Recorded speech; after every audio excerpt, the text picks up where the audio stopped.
우리 함께 말씀 나누겠습니다. 오늘 함께 나눌 말씀은 마가복음 말씀입니다. 마가복음 8장 14절에서 21절 말씀입니다. 마가복음 8장 14절에서 21절 말씀입니다.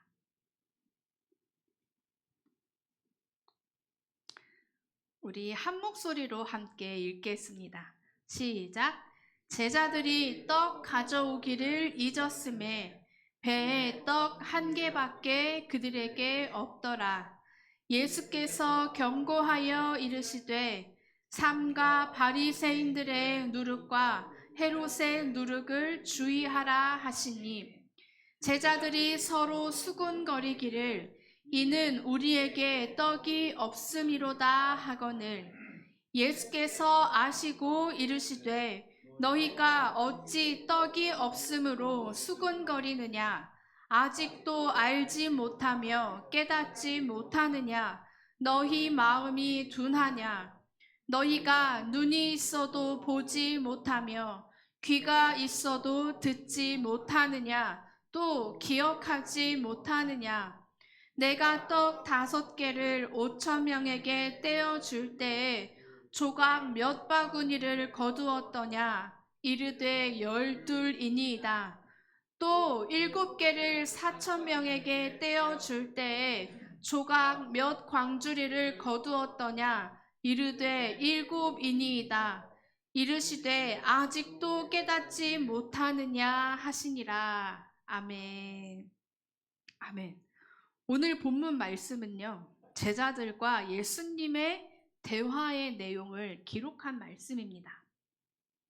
이 예수님과 제자들은요, 지금 배에 올라타서 현재 있는 곳에서부터 저 건너편으로 건너가려는 여정 속에 계셨습니다. 예수님께서 이 계신 곳을 떠나고자 하시기 전에 어떤 사건이 있었는데요. 어떤 사건이었냐면 예수님께서 사흘 동안 먹지 못한 무리들을 보시고 그들을 불쌍히 여기셨습니다.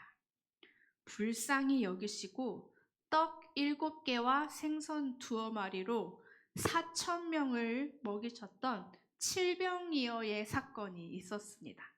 그 약 4,000명을 그렇게 먹이시고 무리들을 다 흩어보내신 후에 그곳에 있던 바리새인들이 예수님을 시험하고자 예수님께 다가왔습니다. 바리새인들이 예수님께 이렇게 다가옵니다. 예수님을 힐난하며 그를 시험하여 하늘로부터 오는 표적을 구하거늘. 11절 말씀이었습니다. 네, 그 바리새인들이 표적을 구한 것은요, 예수님을 더욱 믿고 예수님이 우리를 구원하실 구원자라는 사실을 가슴 깊이 새기려고 표적을 구했던 것이 아니었습니다. 그들이 표적을 구한 것은 정말 당신에게 신적인 능력이 있는지 확인하고 그것들을 고발하거나, 즉 모함하기 위해 예수님께 표적을 구했던 것입니다. 그러니까 예수님을 곤경에 빠뜨리는 것이 그들의 목적이었습니다. 예수님께서는 바리새인들의 그 힐난하여 예수님을 모욕한 것입니다. 예수님을 힐난하여 다가왔던 바리새인들을 보시고는 이 악하고 음란한 세대가 그득한 그 지역에서부터 떠나서 건너편으로 가이사랴 빌립보로 가시고자 하시는 여정을 지금 시작점에 계신 것입니다. 예수님과 제자들이 있었던 그 지역을 떠나오느라 제자들이 깜빡한 것이 있었어요. 저희들도 많이 깜빡하잖아요. 저는 주일날 뭐 챙겨오려고 현관 문고리에 걸어놔도 그냥 나와요. 그냥 나올 때가 몇 번 있었어요. 눈에 보고도 깜빡깜빡하는 우리의 연약함이 제자들에게도 있었던 것입니다. 제자들이 무엇을 깜빡하였냐면 그 배 안에서 건너가는 동안 먹을 떡, 떡 챙기는 것을 잊어버렸습니다. 함께 읽었던 14절 말씀은 이렇게 기록되어 있는데요. 제자들이 떡 가져오기를 잊었음에 배에 떡 한 개밖에 그들에게 없더라. 배에 떡 챙기는 것을 잊어버렸습니다. 그리고 배에는 그들이 타고 건너갈 그 배에는 떡이 한 개밖에 없다라고 기록이 되어 있습니다. 떡 가져오는 것을 잊은 것은 제자들이 처한 현실이었습니다. 제자들은 그런 상황에 빠져 있었어요. 그런데 그 상황 가운데 있는 제자들에게 예수님께서 경고를 하시면서 이렇게 말씀하십니다. 15절 말씀에 예수께서 경고하여 이르시되 삼가 바리새인들의 누룩과 헤롯의 누룩을 주의하라 하시니, 예수님께서는 떡 챙기는 것을 잊어버린 이 부주의한 제자들에게 갑자기 삼가 바리새인과 헤롯의 누룩을 주의하라 라고 경고하시면서 그들을 교훈하셨습니다. 떡을 챙기는 것을 잊어버린 것과는 좀 거리가 먼 듯한 말씀처럼 우리는 볼 수가 있습니다. 하지만 예수님께서 제자들이 처한 상황에 빗대어 동문서답 같은 말씀을 하신 걸까요? 그럴 리가 없으시죠. 왜 갑자기 예수님께서는 바리새인의 누룩과 헤롯의 누룩을 주의하라, 제자들 입장에선 생뚱맞는 듯한 예수님의 말씀, 예수님께서는 왜 그 말씀을 하셨을까요? 예수님께서 제자들에게 경고하시면서 말씀하신 이 누룩이 무엇인가요? 누룩이 뭔지 다들 잘 아시죠? 이 누룩이 밀가루 반죽에 넣어서 빵을 부풀게 하는 효모라고 합니다. 신약 성경에서는요, 이 악의 상징적인 매개체로 사용이 되곤 합니다. 그렇다면 이 바리새인과 헤롯, 예수님께서 말씀하시는 이 바리새인과 헤롯이 의미하는 것은 무엇일까요? 바리새인은 종교 권력자, 종교 지도자들 중에 권력이 있는 사람, 그리고 헤롯은 정치의 권력자입니다. 종교의 권력자와 정치의 권력자, 즉 종교 권력자의 누룩과 종교 권력자의 누룩과 정치 권력자의 누룩을 조심해라, 주의하라라는 것입니다. 근데 여기에서 누룩이 의미하는 것은 뭐냐면 실제로 효모를 조심하라는 게 아니라 그들이 미치는 영향력을 조심하라는 것입니다. 그 영향력 중에서도 그들이 미치는 악한 영향력, 그들이 악한 영향력을 이 세상에 미치고 있는데 너희는 그것들을 주의하라라는 것입니다. 이 세상을 살아가면서요, 우리 모두가 주변 누구에게든지 이 세상을 혼자서 삶을 살아갈 수 있는 사람은 없습니다. 내가 영향력을 미치든지 내가 누군가에게 영향력을 받든지, 부정적이든 긍정적이든 영향력을 우리는 주고받으면서 살아갑니다. 이 말의 영향력, 이 표정, 눈빛 하나의 표정의 오늘 왜 그러는 걸까요? 말투 하나, 눈빛 하나의 영향력이 얼마나 큰지 제가 예를 한번 들어보겠습니다. 이건 저의 실제 있었던 일인데요. 아침에 굉장히 바쁘게 하루가 시작됩니다. 저희 하루의 시작은 유은이의 울음으로부터 시작이 돼요. 울면 뭘 먹이든 뭘 갈아주든 해야 돼요. 그렇게 하고 출근 준비하고 남편 출근 준비하는 타이밍에 맞춰서 유은이 밥을 먹이고 유은이 출근을 또 준비해줘야 돼요. 어린이집 준비를 하고 가방을 딱 싸고 나면 시간이 딱 갈 시간이에요. 근데 그때 갑자기 유은이가 신발을 이거 신겠다 저거 신겠다 옷을 안 입겠다 벗겠다 하면 이제 거기서 또 전쟁이 시작되는 거예요. 근데 그때 저와 남편의 마음이 하나가 되어 딱 맞지 않으면 그 순간의 투닥거림이 하루를 괴롭게 합니다. 남편과 아내의 그 날카로운 눈빛 하나가 하루를 불편하게 합니다. 어마어마하지 않나요? 그 몇 초 마주치는 그 눈빛 하나가 우리의 하루를 좌우지한다니까요.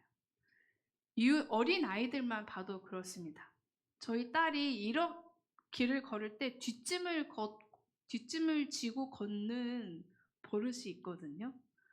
얘가 왜 뒷짐을 짓지? 하고 보니까 제 남편이 뒷짐을 지고 걷더라고요.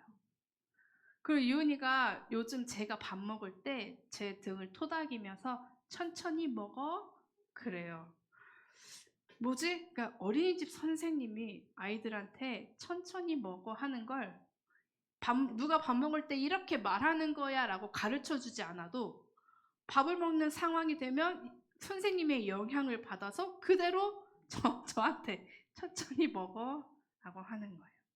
이 영향력, 함께 살아가는데 받게 되고 주게 되는 영향력이요. 사람의 생활 습관도 바꾸게 되고 하루의 생각과 마음을 흔들기도 합니다. 긍정적인 영향력보다 여러분 부정적인 영향력이 더 크고 더 이 파장이 큰 거 혹시 잘 아시나요?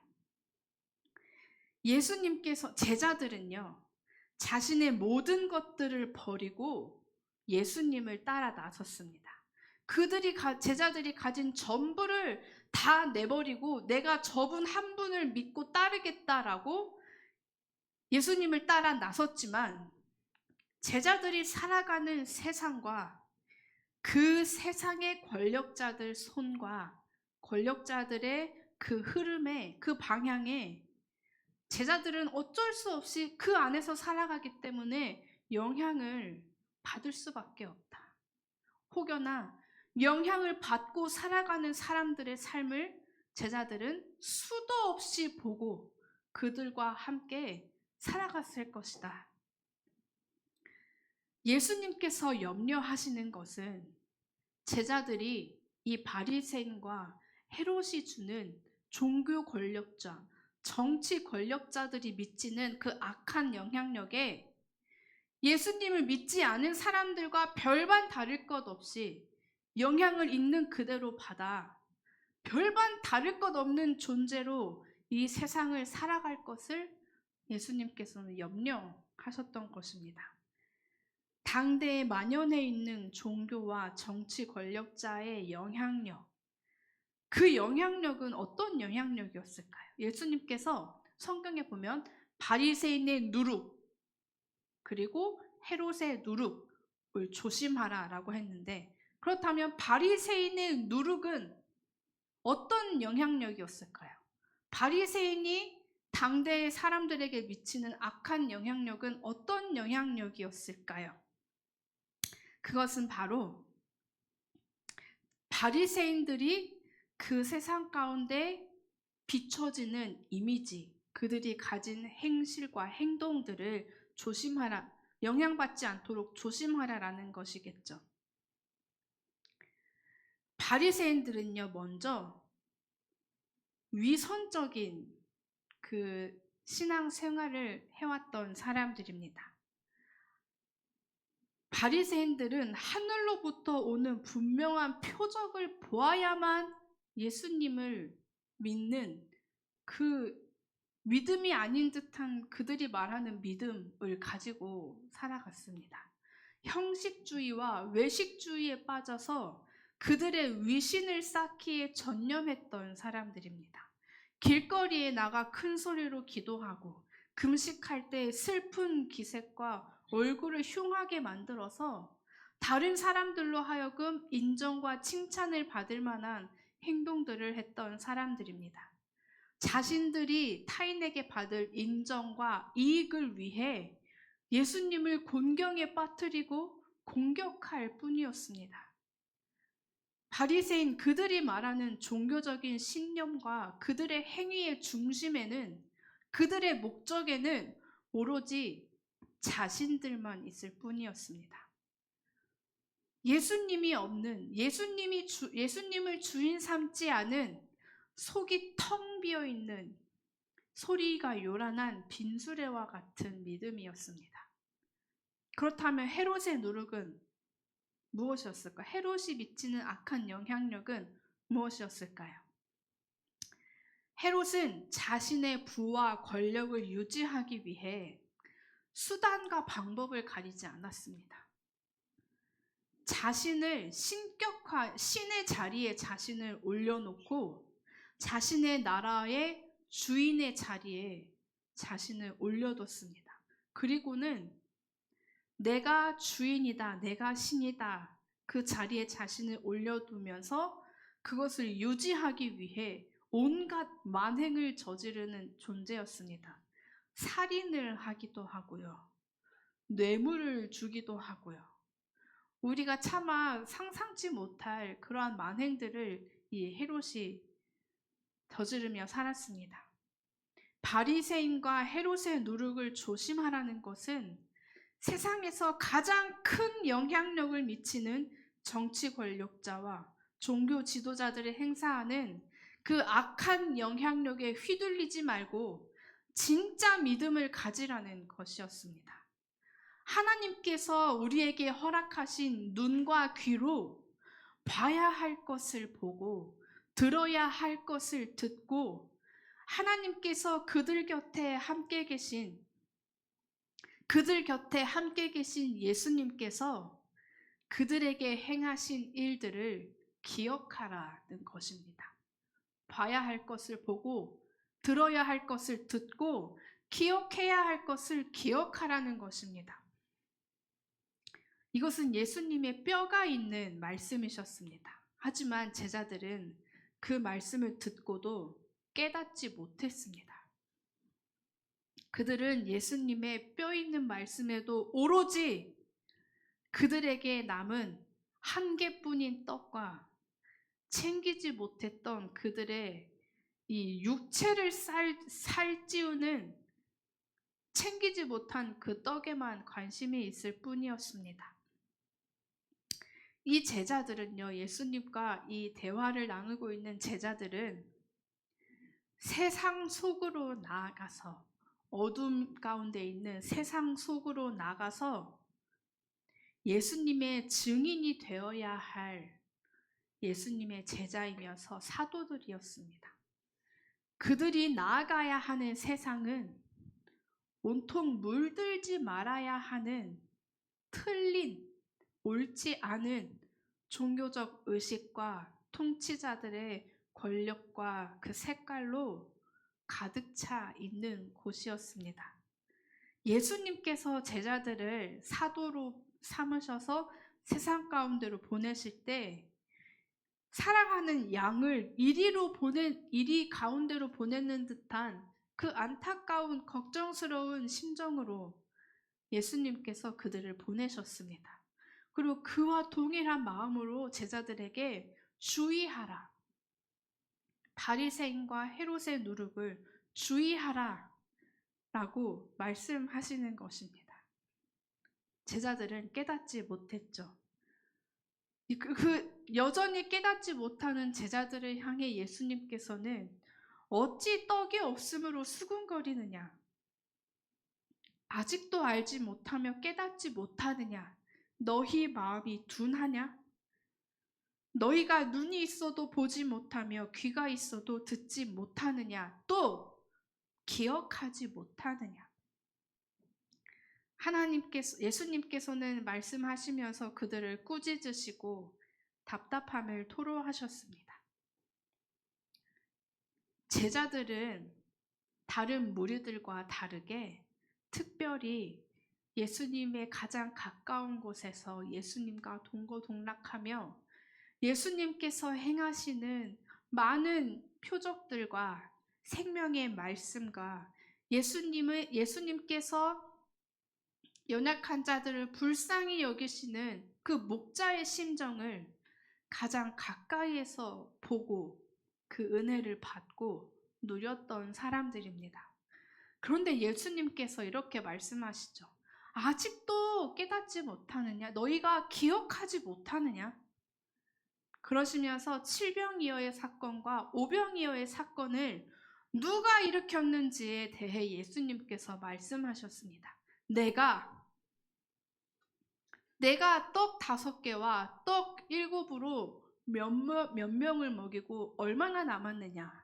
예수님께서 제자들에게 이렇게 되물으시죠. 기억하라는 것입니다. 예수님께서 어떤 분이신지, 예수님께서 누구이신지, 제자들에게 겨우 하나 남은 그 떡 1개로 예수님께서 과연 제자들을 먹이지 못하셨을까요? 그 떡 1개로 예수님께서는 능히 제자들을 먹이시고도 몇 바구니가 남게 하실 그 예수님이신데, 제자들은 예수님의 그 말씀을 듣고도 깨닫지 못하고 여전히 자신들이 처한 현실에 수군거리며 미련을 두고 그렇게 깨닫지 못할 뿐이었습니다.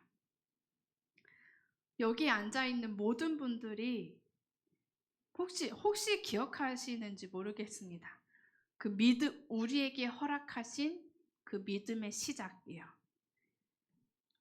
이때가 시작의 날입니다라고 우리는 정확하게 말할 수 없지만, 하나님과 나의 관계에서 정말 잊지 못할 하나님과 나에게만 있는 특별한 추억의 시간들, 하나님께서 깨닫게 하신 은혜의 순간들, 하나님 앞에 내가 어떤 존재인지 깨닫게 하셨던 그 잊지 못할 귀한 날들, 우리의 신앙의 여정에 그 은혜의 순간들이 차곡차곡 쌓여서 지금의 우리가 하나님 앞에 서 있는 것입니다. 우리의 삶의 여정에 새겨주신 그 은혜의 순간이 없다 할지라도, 혹여나 없다 할지라도 우리는요, 이 성경 말씀을 하나님께 받았습니다. 하나님께서 이 세상 가운데 실제로 역사를 주관하시면서 구원의 역사들, 그 나라의 통치들을 하나님께서 이루셨음을 우리는 성경을 통해 알 수 있습니다. 살아계신 하나님의 말씀이 우리에게 허락하신 은혜의 기록이고 기쁨의 선물들입니다. 기억하라는 것입니다. 그 하나님의 살아계심을, 우리 인생에 새겨주신 하나님의 놀랍고 선하심을 기억하라는 것입니다. 우리에게 가진 것 얼마 되지 않지만 그것을 통해서도 충분히 일하시는 하나님을 기억하라는 것입니다. 그 하나님의 말씀을 듣고 하나님의 일하심을 보고 하나님을 깨달으라는 것입니다. 우리가 영향을 받고 휘둘려야 하는 대상은 이 세상에 옳지 못한 악한 영향력을 미치는 그 어떤 큰 힘을 가진 그러한 대상들이 아니라, 그 세상 속에 살아가고 있지만 우리의 주인 되신 하나님, 그 하나님의 말씀 앞에 우리의 두 눈과 우리의 두 귀와 우리의 모든 기억력을 총동원해 우리의 믿음을 지키는 것, 하나님께서 허락하신 은혜들을 기억하고 이 뼈에 새기고 가슴에 새겨서 우리에게 허락하신 앞으로의 날들을, 우리가 나아가야 할 가시밭길 같은 그 세상을 믿음으로 굳건하게 흔들림 없이 걸어가야 한다는 것입니다. 하나님께서는 하나님의 방법으로 문제들을 해결해 가시고 하나님의 구원을 이루시고 하나님의 크신 뜻을 성취해 가십니다. 하나님의 방법으로 우리의 필요를 채우시고 어그러진 것들을 풀어나가십니다. 우리의 머릿속에 있는 이 주먹만한 뇌로는 이해하지 못할 그 은혜의 순간들을 우리가 기억했으면 좋겠습니다. 하나님은 살아계십니다. 하나님은 늘 언제나 선하십니다. 그때에 하나님께서 이루셨던 은혜의 시간들을 기억하며 앞으로 또 찾아오게 될 그 광야 가운데서도, 문제 앞에서도, 장애물 앞에서도 우리는 동일하게 고백하기를 소망합니다. 하나님은 살아계십니다. 하나님은 하나님의 방법으로 일하십니다. 우리는 그 하나님의 방법, 그 하나님의 능력, 그 하나님의 때를 사모하면서 연약하지만, 매일매일 깜빡하지만, 매일매일 놓치지만, 우리의 그 하나밖에 남지 않은 그 떡 한 개로도 하나님께서 일하실 것을 간절히 사모하고 하나님을 의지하며 우리에게 허락하신 그 순종의 순간들, 사명을 감당해야 하는 순간들을 기쁨으로 즐겁게 감사하면서 감당하기를 간절히 소망합니다.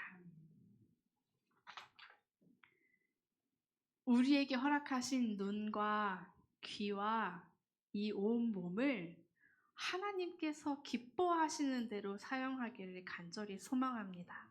아직도 깨닫지 못하느냐라는 말보다 잘하였도다 착하고 충성된 종아, 이 말을 우리가 나중에 서게 될 그 심판대 앞에서 하나님께 꼭 들을 수 있기를, 우리에게 허락하신 날들 안에 최선을 다해, 전심을 다해 하나님께 우리의 삶을 살아드리길 간절히 소망합니다. 그리고 마지막으로 또 한 가지 나누고 싶은 것은 제자들이 또 알아야 했던 것이 있습니다. 예수님께서 이 땅에 단 하나의 생명의 떡으로 오셨다는 사실. 예수님께서는 그 제자들을 위해, 예수님을 알지 못하는 자들을 위해, 심지어는 예수님을 비난하고 욕했던 그 죄인들을 사랑하셔서 예수님의 온 몸을 찢으시며 생명을 우리에게 허락해 주셨습니다. 우리의 생명의 떡이 되신 그 예수님을 우리는 날마다 가슴에 새기며 하나님께 감사하며, 하나님, 나의 생명도 하나님의 것입니다. 내가 쥐고 있는 현실 앞에 제자들처럼 수군거리고 이렇다 저렇다 말하는 게 아니라 내 곁에 계시고 내 안에 계신 그 하나님께 우리의 모든 시선의 초점을 탁 박아두고 흔들림 없이 믿는 자로 살아가게 하여 주옵소서. 그렇게 기도하는 저희가 되기를 소망합니다. 우리 기도하겠습니다. 하나님, 하나님께서 저희에게 이루어 주신 그 구원의 은혜를 우리는 감사 찬양을 평생을 불러도 다 갚지 못할 은혜를 받았습니다. 하나님, 우리의 생활 속에, 우리의 삶 속에, 그리고 지난 모든 세상의 시작과 마지막 그 끝날까지 살아계셔서 역사하시고 늘 선하시고 성실하신 하나님을 우리가 신뢰하고 의지하며 그 살아계신 하나님의 증인된 삶을 살아가게 하여 주시옵소서. 우리가 쥐고 있는 현실에 수군거리고 주저하고 염려하는 것이 아니라 우리의 연약함을 통해서도 분명히 일하실 그 하나님을 신뢰하고 찬양하며 우리에게 허락하신 삶의 현장들을 살아내게 하여 주시옵소서. 어두운 세상 가운데 빛과 소금으로 저희를 불러주셨사오니 우리의 빛이, 우리의 그 소금으로서의 정체성이 흔들리지 않도록 날마다 말씀 앞에, 날마다 기도의 자리에 서는 저희가 되게 하여 주시옵소서. 함께 하여 주실 줄 믿습니다. 감사하며 살아계신 예수님의 이름으로 기도합니다. 아멘. 하늘에 계신 우리 아버지여, 이름이 거룩히 여김을 받으시오며 나라의 임하옵시며 뜻이 하늘에서 이루어진 것 같이 땅에서도 이루어지이다. 오늘날 우리에게 일용할 양식을 주시옵고 우리가 우리에게 죄 지은 자를 사하여 준 것 같이 우리 죄를 사하여 주시옵고 우리를 시험에 들게 하지 마시옵고 다만 악에서 구하시옵소서. 나라와 권세와 영광이 아버지께 영원히 있사옵나이다. 아멘.